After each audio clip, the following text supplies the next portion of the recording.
Why hello there, welcome back to the channel. Today we're going to be talking about the new select recruits in Haikyu Fly High. And like always, make sure to leave a like and subscribe for some more Haikyu Fly High videos. Again, I promise I have other stuff coming around the corner, but for now, I mean something as big as the new select recruit, we gotta talk about it. So the three new players we have are Akaashi, Semi, and Yamagata. Again, we were expecting this to come, so thankfully nothing changed last minute. Side note, they did make a paid version of Akaashi, so again, if you pick up Akaashi and you have star gems and you do pay money in the game, you can pick him up easily rather than doing a bunch of select recruits and trying to get him that way. So as you can see here with Semi, he is a serve unit, and as a setter you want the set to be like the main thing primarily, unless it's like you are Oikawa or even Atsumu Miya.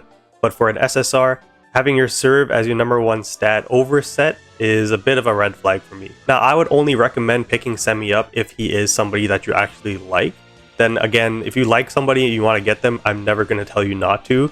But if you're actually thinking about building a team, Shirabu is the better setter from Shiratorizawa. So his first ability, as you can see, when he serves, he reduces the opponent's back row player's receive power by 13% of the receive stat, lasting for 4 net crossings. So that's actually not a bad ability. But again, as a setter, you want the abilities to be primarily focused on setting. His second ability is just a normal set. It's called Deceptive Set, that he performs a set with 120% of his set stat.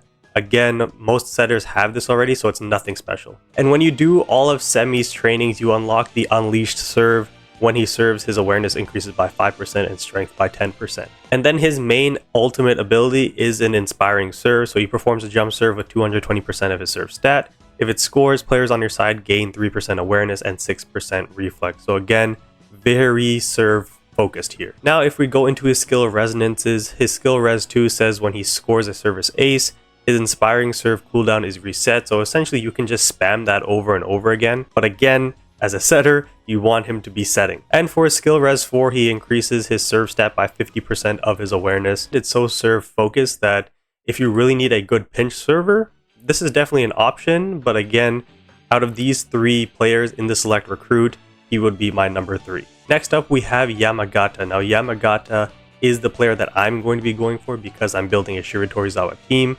But as you can see from his stats, he's mainly a receive and saver. He's a libero. That's what you want your main 2 stats to be. And usually their third stat is a set. And if you look at his first ability, it increases Yamagata's reflex by 13%. Pretty standard there. His second one is it performs a save with 120% of his save stat, which is pretty good. And then when you complete Yamagata's trainings, you unlock quick reflexes. When the opponent lands a perfect block, Yamagata's save gains an additional 40% based on his save stat. So what this kind of confirms for me is I didn't really know what the save stat does, if I'm being totally honest. I thought I was on the impression that when the ball goes back, like on your backcourt, like way out of bounds, and your player saves it and sends it back to the other side of the court. But it looks like that save also has to do with saving a ball that gets blocked by the opponent. So if that's the case, Yamagata with this ability, as well as the wide defense, you gain 120% save, which is unbelievable, to be honest, if you add that as well. So it looks like he'll be a very, very good libero. And as you can see, compared to Nishinoya, he doesn't consume any stamina. And then his ultimate is that he performs a receive with 235% of his receive stat. So he's a very, very good libero. And on top of that, you can pair him with the other Shiratorizawa members. You're going to get a school bond. Everything is just points to Yamagata being a good pickup. Now going into his skill resonance, his skill res 2, when he's present at match start, increase your side's back row player's receive stat by 10% for 3 turns. I wonder what 3 turns is, because it's not net crossing, so maybe it's 3 points. And then skill res 4, when a player on your side performs a critical play, reduces solid reception cooldown by 2 net crossings. So that's very important if you have a Shiratorizawa team bond, because that will increase the chance of a critical play. So yeah, at the end of the day, Yamagata is just a very, very good option, a very good pickup, and I'm super excited to get him. I'm still 30 pulls away from a guaranteed SSR, so yes, it's going to take me a couple of days, but we will get there eventually. And yeah, I'm just super excited. So now we go on to the player that probably everybody's going to be going for, especially if you picked up the UR Bokuto. It's going to be Akaashi. So as you can see, his main stats here, you have set. He's actually a really good blocker as well. His block is almost the same as his serve, so you could really maximize your blocking when he's in the front row. His first ability is Clarity in Motion. When he is on the court and when a teammate lands a perfect block or receive, you remove all debuffs from that player, and then you increase Akaashi's awareness by 8% and increase your team morale by 3, which is pretty freaking good, especially if you are doing a morale-based team with Bokuto because he needs morale. This is just a fantastic ability. He also has an unblockable setter dump, and he does that with 120% of his set stat. And if this attack scores, your next serve gains 10% additional power based on the server's serve stat. So if you have Bokuto serving afterwards and you get a setter dump the point before, Bokuto's serve is going to be absolutely nasty. And then when you complete all of his trainings, you get his ability Selfless Flow. This increases Akaashi's set by 8. And when your side is in Team Morale Awakening, for every 4 morale gained, you increase Akaashi's awareness by 1.2%.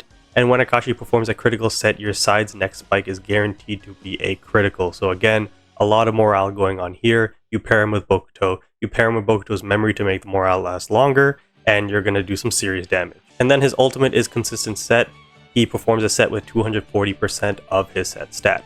Now if we look at his skill resonance, his skill res 2, while Akaashi is on the court, your team morale increases by 10 each time the ball crosses the net.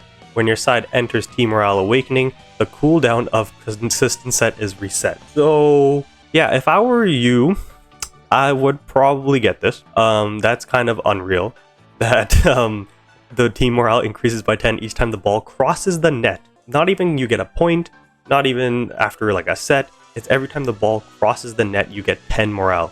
And for reference, when Tanaka and Nishinoya have their ability, I believe it's like 18 morale that they gain, or maybe that's Nishinoya's training ability. That's 18. Literally, you need the ball to cross twice to get 20. And then on top of that, when the Team Morale Awakening happens, the cooldown of his Consistent Set is reset. So yeah, skill res 2 for Akaashi, if you can get it, is going to be stupid good. His skill res 4 is pretty good too, but I wouldn't be too stressed about getting it. When he does a set that is not bad, it clears all debuffs from your side's next spiker. So if Bokuto's down mode or his sad mode is considered a debuff, then I can understand why people would want to go for this.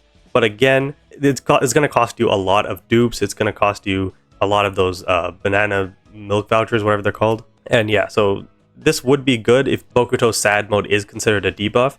Then yeah, like that is pretty crazy. And on top of that, if we go back here, when a teammate lands a perfect block or receive, so if Bokuto's in the back row, if that again is considered a debuff, that is gone. And then on top of that, we have the Miracle Ace and Attentive Setter deployment bond ability between Bokuto and Akaashi. They have a special move, it's a special animation.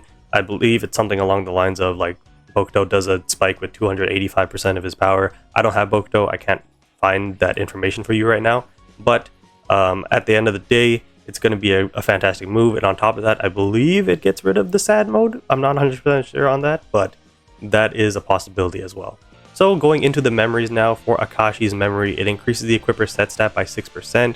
And while your side is in Team Morale Awakening, while the equipper sets, the spiker restores 4 stamina and gains 8% attack technique for that spike. When the equipper clears a debuff, it also removes the target's down mode debuff. So it looks like down mode is not the same as a regular debuff. So if you do have Akaashi, you do want to get this memory so that you can really maximize Bokuto when he is in his sad mode. Because it says when the equipper clears a debuff. So getting this memory will then allow his other skills and abilities to clear the down mode debuff of Bokuto, if that makes sense. Now the reason why you can't just get this memory, put it on any setter, is because if you look at the other setters, it doesn't really say clear debuff, right? So that's why they paired this memory with Akaashi to then pair with Bokuto. Looking at Semi's memory now, it increases the equipper's awareness by 8% when serving, and when equipper casts a serve ultimate, increase their serve stat by 3.2% up to 3 stacks. So again, pinch server kind of vibes here with Semi, not really the best setter. Again, that doesn't mean he's terrible at setting, I just think that you can clearly see that he's geared towards being a server. And last up we have Yamagata's memory. It increases the equipper's receive stat by 10%, and it increases the equipper's reflex by 6% when casting a receive ultimate. So again, with his ultimate, you get a boost to receive, and then you get a boost to reflex as well. So that is going to be it for today's video. Let me know down in the comments below who you guys are going to be picking up from the select recruit. And like always, make sure to leave a like and subscribe for more. Peace.